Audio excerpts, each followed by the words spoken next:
So Stephanie, thank you for being here today and being willing to share your experience of the workshop, which we're calling Success Beyond Beliefs. I know you knew it as Fear to Freedom, and we'll talk about that in a minute. But first off, what got you to the workshop? My girlfriend, Okay. Kathy, had seen it, and she was going through some changes in her life, getting into that 55, rolling up. And at the time, I was going through some major changes in my life. And Kathy had seen this workshop called Fear to Freedom, and the word fear really grabbed my attention. Yeah. So it was part of the reason why I decided to take the workshop with her. Okay. So I know there's a backstory. Let's fill people in on what was going on before this need to come to the workshop. So I worked for the liquor distribution branch. I worked 30 years. I worked as an auxiliary, and through the years I became an assistant manager, and senior store manager. And throughout those years I was known as what they call the golden girl. Right. They put me through many courses. I did recruiting. I did cases where we worked on implementing new payroll. There was many parts of my job that I did other than being in the retail as a senior store manager. Yeah. And prior in 2009, I was asked to do a speech at our 30-year awards in Victoria. So that was Gordy had asked me to do it, and I was like really honored to do something like that. And a lot of people can't step up to the plate and actually say something good about the organization that they work with. And there was like 300 recipients of 25, 30, and 35. So that was in 2009. And I also did a career pamphlet where I told everybody how much I loved my job, and I was acknowledged by it. And So that was a pretty clear indication that they were appreciating you, you were enjoying your job. I loved my job. Yeah. It was my life. I boasted about my job all the time. I used to tell everybody it wasn't about the money, it was about the people and the benefits. That's what I enjoyed most about my job. Okay. So Stephanie, we've got the sense of how much you were respected and valued in the company, and then what happened? So over a 3-week period of time, usually an investigation goes from 6 months to a year when it pertains to a senior store manager. And within 3 weeks, I was called in to a meeting, and with 2 senior people in the LDB and myself, I was told that I was terminated. And I just sat there and I didn't understand it, and I asked if I could leave and bring my partner in, Tim, and so that he could come in and start acknowledging it, because I literally wasn't comprehending anything. I was numb. I didn't understand. Right.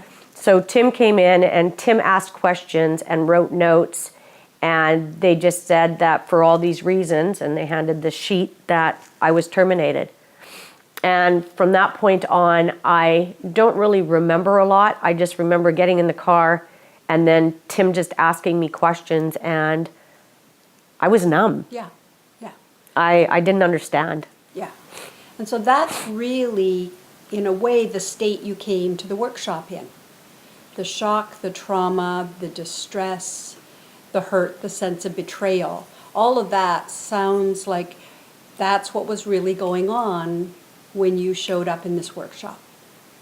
Oh, yeah, totally. Yeah. I just didn't understand how you could go from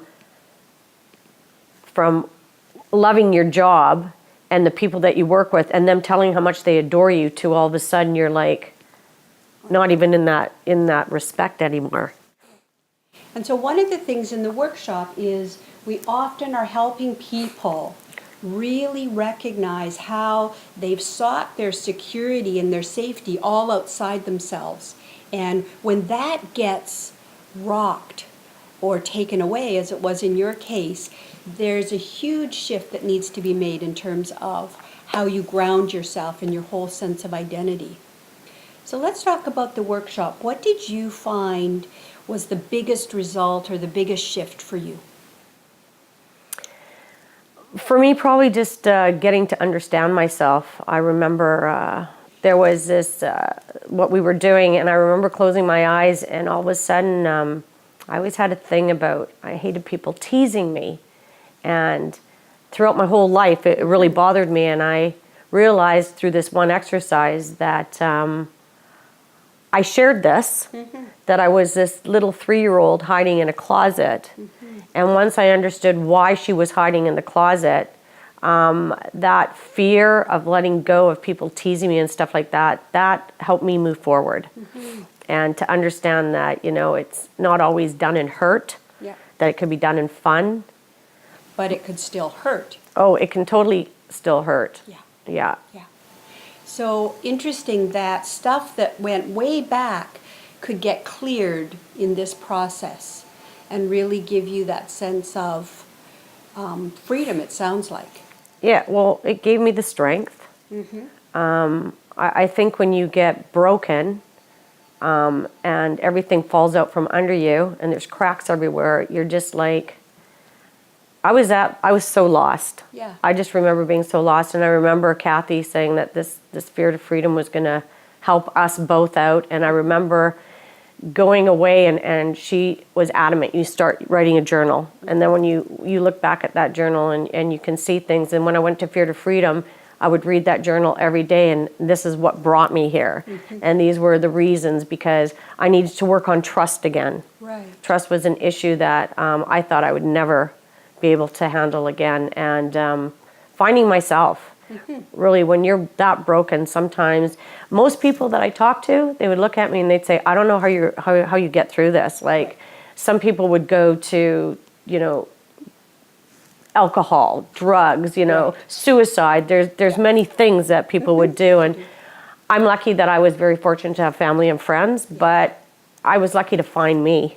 I remember just so much sometimes looking in a mirror and just asking myself, how did you get here? Like, what did you do in your previous life that made somebody do this to you? Like, really, what did you do? Right. Right. The mind still trying to figure it out. Yes. Yeah. So if you were to give the top 3 things you got out of the workshop, what would you say they were? Respect myself, most importantly, love myself, and not always try to understand what other people are doing to you. I think when you try and figure out what people are doing, you can't control what people think or do. Right.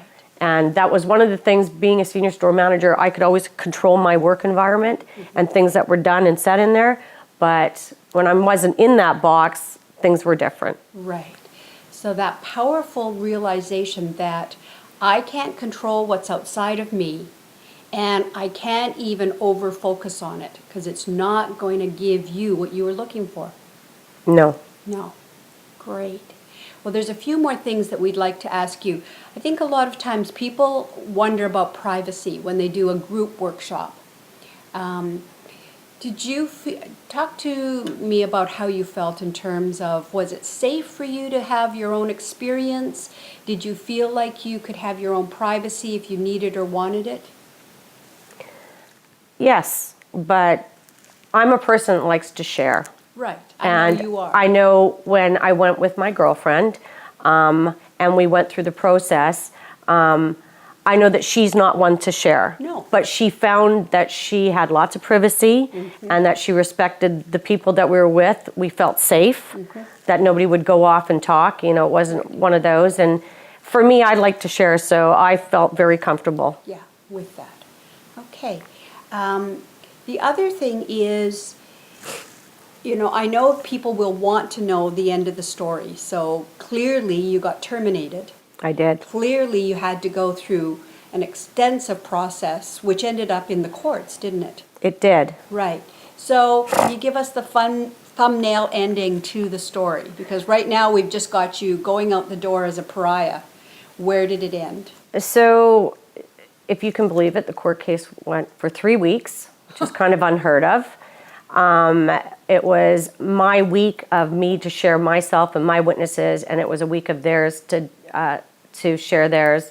The judge was extremely impressed with how I was with my case. My lawyer and I were due diligent. We had a lot of fact. And when we went in, I was deemed a pariah. And during this course, I came out on top. People call me a winner. I'm not a winner. That wasn't the situation. It's not a win-lose situation. No. It was a situation where I got to set precedent across Canada in labor law. Unfortunately, being in the industry that I was only awarded 18 months of my severance. And so the judge, I could tell that he just couldn't believe it. You take a 30-year veteran that has all this amazing stuff around her, and you can only give her 18 months. So he awarded me punitive and aggravated damages. I came out on top, but not a winner, just somebody that finally could put it behind me. And it was nice during the course of this. My court ended in 2012. I've had many people come and shake my hand and thank me for having the courage to go up against them. And it set precedent. So now you can actually see my court case across Canada. And what I was really struck when you shared with me is that how impressed the judge was with you and how you really showed up in that situation, which is extraordinarily distressful. Yes, well, it's not easy sitting on a stand for a day and a half. Not at all. No, and do you remember what he said to you when in his remarks? Not really. I just remember sitting there, and it's when you're on a stand. I mean, the most you can do is look the judge in the eye and just tell him your story, right? You know, and you could see that he was very sincere. He knew that I was a loud, energetic person, and I think he respected that. And he knew I was a good person. And that came across in a lot of things that he said and the way that he conducted himself in court. Okay. Well, thank you so much. I wanted people to hear your story because I think it really speaks to how quickly we can help people find that confidence, find their own strength within themselves, even in extremely difficult situations. And I love that you spoke about the trust, because that was a piece you had to reclaim. You had to be able to find your way to trusting people and life and be open again to it. And unless you can do that, it's pretty hard to go through life. So this is a fabulous story, and thank you for sharing. Thank you for having me.